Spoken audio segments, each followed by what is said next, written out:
Assalamualaikum warahmatullahi wabarakatuh. Perkenalkan, nama saya Auris Kalfadia Sili dengan NPM 200120101881 dari kelas Analisis Multivariat A. Pada video kali ini, saya akan menjelaskan tentang tutorial cara mengolah data menggunakan software SmartPLS 3. Pada penelitian ini, saya mengambil judul tentang pengaruh brand trust, celebrity endorser, dan perceived quality terhadap keputusan pembelian pada produk Vaseline Hand and Body Lotion, studi kasus pada mahasiswa UPN Veteran Jawa Timur. Ya baik, selanjutnya judulnya telah saya sebutkan tadi, dan ini analisis dan hipotesis. Nah, penelitian ini akan menggunakan SmartPLS 3 untuk mengolah data, dan hipotesis yang digunakan adalah hipotesis pertama, brand trust berpengaruh signifikan terhadap keputusan pembelian.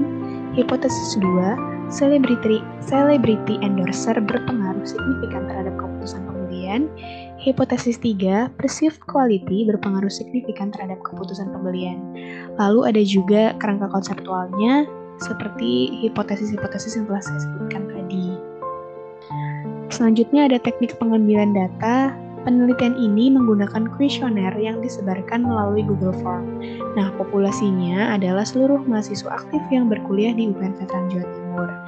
Sampelnya ini saya menggunakan teknik pervasive sampling dengan kriteria yang pertama, mahasiswa UPN Veteran Jawa Timur yang pernah membeli produk Vaseline Hand and Body Lotion.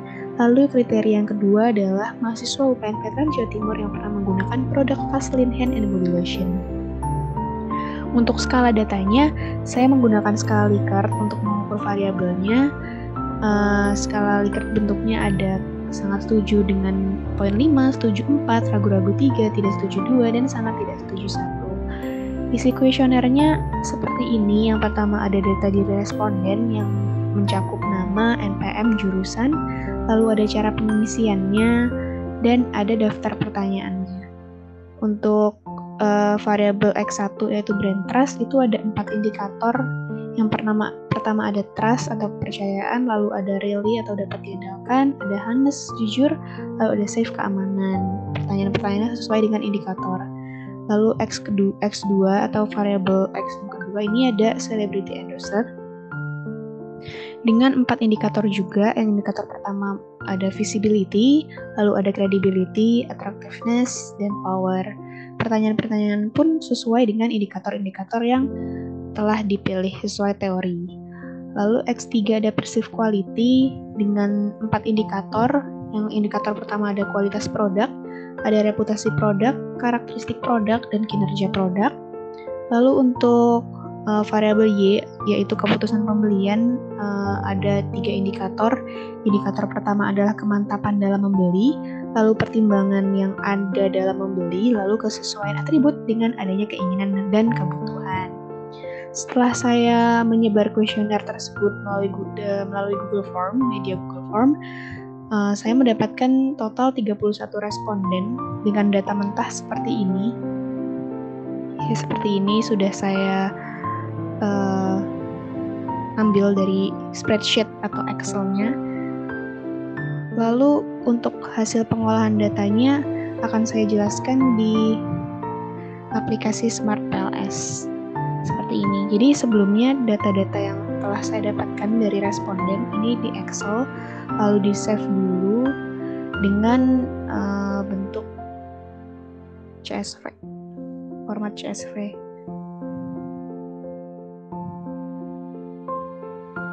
Seperti ini. Saya save dulu di file di laptop. Ya, data OS.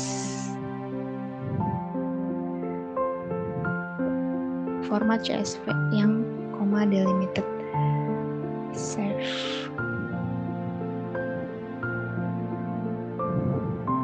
Baik, kalau udah save, kita ke aplikasi PLS-nya tadi. Untuk memulainya, kita klik New Project yang ada di sini. Lalu kita kasih nama. Sebenarnya di sini mau kasih nama apa aja bebas sesuai sama project kalian. Kalau saya di sini mau kasih nama UAS Anmol. Kalau sudah, klik OK.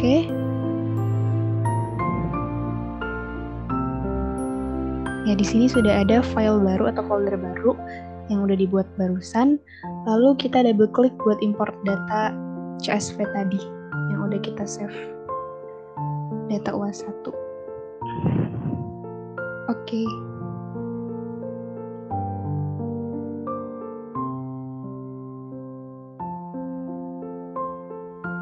Baik, kalau udah muncul seperti ini, pastiin semuanya sesuai. Ada 31 records, itu 31 responden.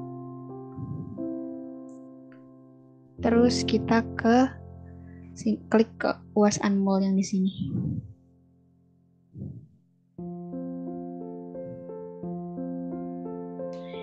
Di bagian bawah sini sudah ada indikator dari file yang udah diinput tadi. Sekarang kita mau drag indikator-indikator ini per variabel.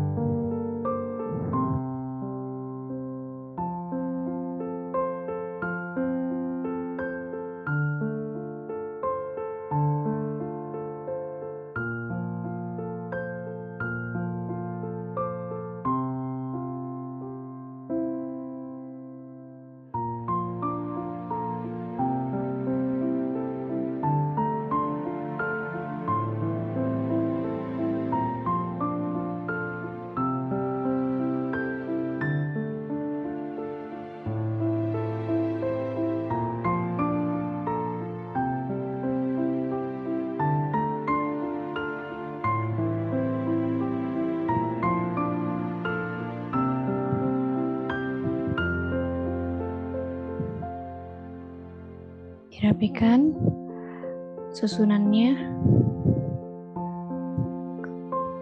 Kalau sudah sesuai, rename dulu. Rename, ini kita kasih nama X1.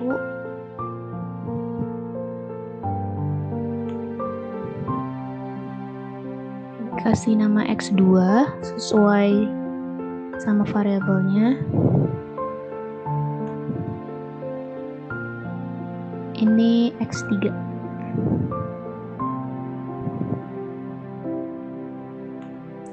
Untuk ini variabel Y. Nah, kalau sudah, kita konekin sesuai sama hipotesis yang udah kita buat. Hipotesis yang sudah saya buat tadi, X1 berpengaruh ke Y, X2 ke Y juga, X3 ke Y.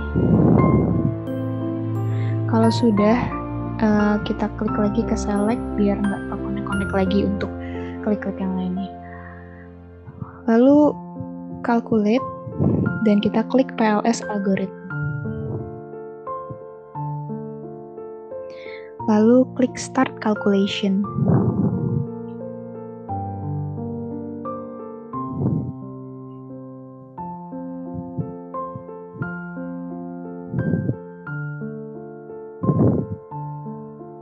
Baik, kalau udah muncul seperti ini, pertama kita akan mengecek analisis outer model. Bisa diklik di outer loadings. Ya, kita sudah mendapatkan hasil data dari outer loadings-nya, itu uji validitas konvergen. Sudah saya drag juga ke file PDF untuk menginterpretasikannya. Jadi pada uji validitas konvergen ini, data dikatakan valid apabila nilai outer loading itu lebih dari 0,7 atau p-value sama dengan signifikan. Nah, berdasarkan tabel ini atau hasil olah data ini, semua indikator X1 seperti X11 itu sebesar 0,724, X12 0,800, X13 0,777 dan X14 0,744, dan hampir seluruh indikator lainnya ini lebih besar nilainya dari 0,7, dan hal tersebut memenuhi validitas konvergen dan dinyatakan merupakan indikator atau pengukur dari variabelnya, kecuali pada indikator X24 dia memiliki nilai hasilnya itu 0,554, X34 0,478, dan Y12 0,251 ini nilainya masih kurang dari 0,7. Tapi ada juga ada teori lain yang menyatakan bahwa jika nilai lebih dari 0,5 sudah cukup untuk menjadi valid. Maka bisa juga diambil kesimpulan bahwa indikator X24 yang senilai 0,554 ini menjadi valid dan memenuhi validitas konvergen. Lalu selanjutnya kita cek diskriminan validity dengan klik tulisan diskriminan validity di quality kriteria dan mendapatkan hasil di Warner-Laffer criterion. Ini interpretasinya bisa kita lihat pada uji validitas diskriminan, angka yang berada di diagonal merupakan akar AV dan angka yang lainnya adalah koefisien korelasi antar konstruk. Nah, syarat konstruk tersebut memiliki diskriminan validity yang baik adalah nilai akar AV harus lebih besar daripada koefisien korelasi. Seperti pada hasil ini, variabel X2 di sini memiliki akar AV 0,779. Nah, ini lebih besar dari nilai korelasinya dengan variabel lain, yaitu 0,586 dan 0,601, sehingga variabel X2 terpenuhi validitas diskriminannya. Akan tetapi untuk variabel X1 dan X3 dan Y ini belum terpenuhi validitas diskriminannya. Lalu kita bisa ngecek juga di cross-loadings. Klik cross-loadings di samping Warner-Laffer ini. Interpretasinya ini pada hasil ini dapat dilihat bahwa semua loading indikator terhadap konstruk itu lebih besar dari cross loadingnya. Nah, ini misal saya kasih contoh di konstruk Y, di mana nilai loading semua indikator yang lebih besar dari semua cross loadingnya ke konstruk lainnya. Misal di Y11 ini mempunyai nilai 0,852. Nah, dia tuh lebih besar dari cross loading ke konstruk lainnya, yaitu 0,643, 0,418, dan 0,693. Nah, begitu juga dengan semua indikator lainnya, di mana nilai loading ke konstruk ini lebih besar dari cross loading ke konstruk lainnya. Dan semua konstruk sudah memiliki validitas diskriminan yang baik. Seperti ini. Untuk model selanjutnya kita akan cek construct reliability dan validity. Nah, kita sudah mendapatkan hasil olah data seperti ini, di mana interpretasinya adalah untuk mengetahui reliable atau tidaknya suatu konstruk adalah dengan hasil nilai yang lebih besar dari 0,7 pada Cronbach alpha yang bagian ini Cronbach alpha. Dan nilai composite reliability ini maka dinyatakan reliable. Sekali lagi untuk bagian Cronbach alpha dan composite reliability itu dinyatakan reliable apabila nilainya lebih besar dari 0,7. Dan pada tabel ini, hasil olah data ini untuk X1, X2, X3 nilai Cronbach alpha-nya ini udah reliable karena mereka sudah bernilai di atas 0,7 atau lebih dari 0,7. Tetapi untuk variabel Y, dia masih di bawah 0,7, yaitu sebesar 0,411 dan 0,695. Dan untuk valid atau tidaknya suatu konstruk, ini bisa dilihat dari nilai lebih besar dari 0,5 untuk AV atau bagian average variance expected ini. Nah, bisa dilihat juga untuk variabel X1, X2, X3, ini nilai AV-nya sudah di atas 0,5. Tetapi untuk variabel Y masih di bawah 0,5 atau yaitu senilai 0,474. Jadi untuk variabel Y ini dinyatakan tidak valid. Lalu selanjutnya adalah analisis model PLS. Ini bisa kita cek lagi di sini. Ya. Pada gambar di sini terdapat output dari PLS dan dapat dilihat terdapat besaran nilai faktor loading dari outer loading pada setiap indikatornya. Dapat diamati juga besaran nilai path coefficient yang terletak berada di atas garis panah antara variabel eksogen dan endogen yang seperti ini. Begitu pula R² yang berada tepat di dalam lingkaran variabel endogen sebesar 0,757. Ini results, R²-nya sebesar 0,757. Baik, untuk selanjutnya kita analisis inner model. Untuk selanjutnya kita cek R² di sini. Di sini ada tabel hasil R²-nya dan interpretasinya ini nilai R² pada variabel Y sebesar 0,757. Hal ini dapat diinterpretasikan bahwa model mampu menjelaskan fenomena keputusan pembelian yang dipengaruhi oleh variabel brain trust, celebrity endorser, dan perceived quality sebesar 75,7%. Untuk selanjutnya, uji analisis inner model, kita akan menguji hipotesis yang sudah kita tetapkan di awal tadi dengan cara kita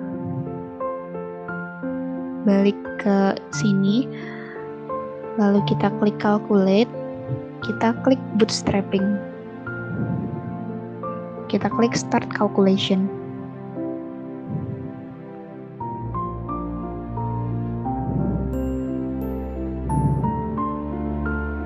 Nah, kalau sudah mendapatkan hasil seperti ini,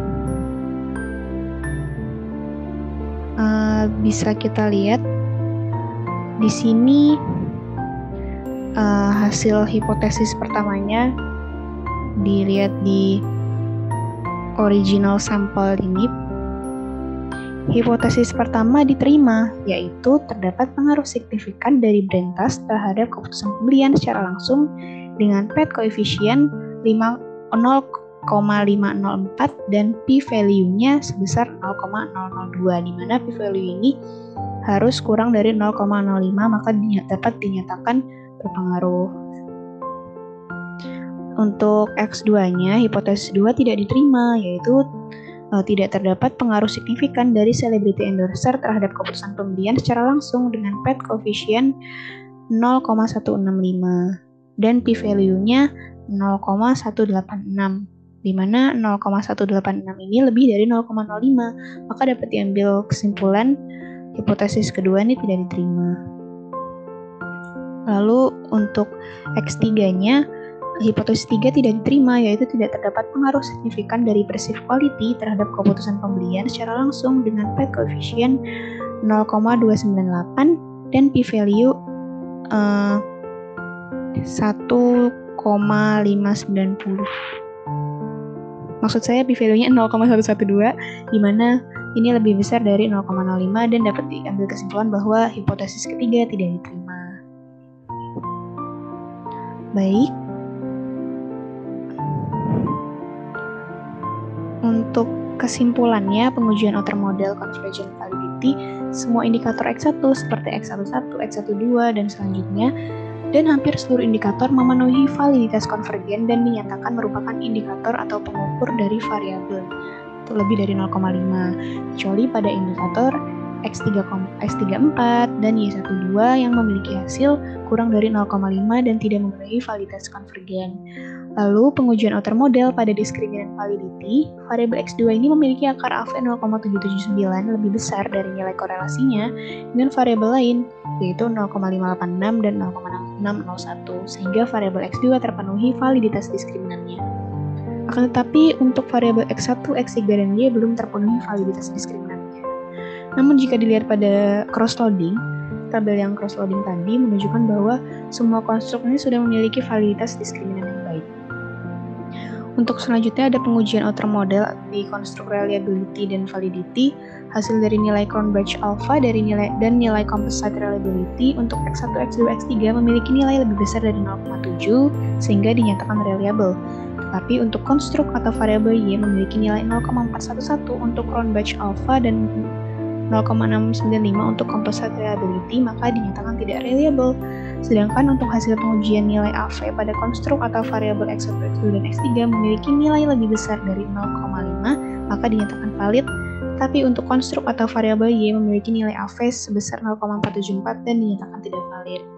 Untuk selanjutnya ada pengujian inner model yang R-square, yaitu menunjukkan nilai R-square pada variabel Y sebesar 0,757 dan dapat diinterpretasikan bahwa model mampu menjelaskan fenomena keputusan pembelian yang dipengaruhi oleh variabel Brand Trust, Celebrity Endorser, dan Perceived Quality sebesar 75,7%. Selanjutnya ada pengujian inner model atau uji hipotesis yang kita ambil. Kesimpulannya adalah H1 atau hipotesis pertama itu diterima, yaitu terdapat pengaruh signifikan dari Brand Trust terhadap keputusan pembelian. Hipotesis 2 itu tidak diterima, yaitu tidak terdapat pengaruh signifikan dari Celebrity Endorser terhadap keputusan pembelian. Lalu hipotesis 3 tidak diterima, yaitu tidak terdapat pengaruh signifikan dari Perceived Quality terhadap keputusan pembelian. Baik, cukup sampai di sini videonya. Mohon maaf apabila terjadi kesalahan, baik disengaja maupun tidak sengaja. Sekian dari saya. Wassalamualaikum warahmatullahi wabarakatuh.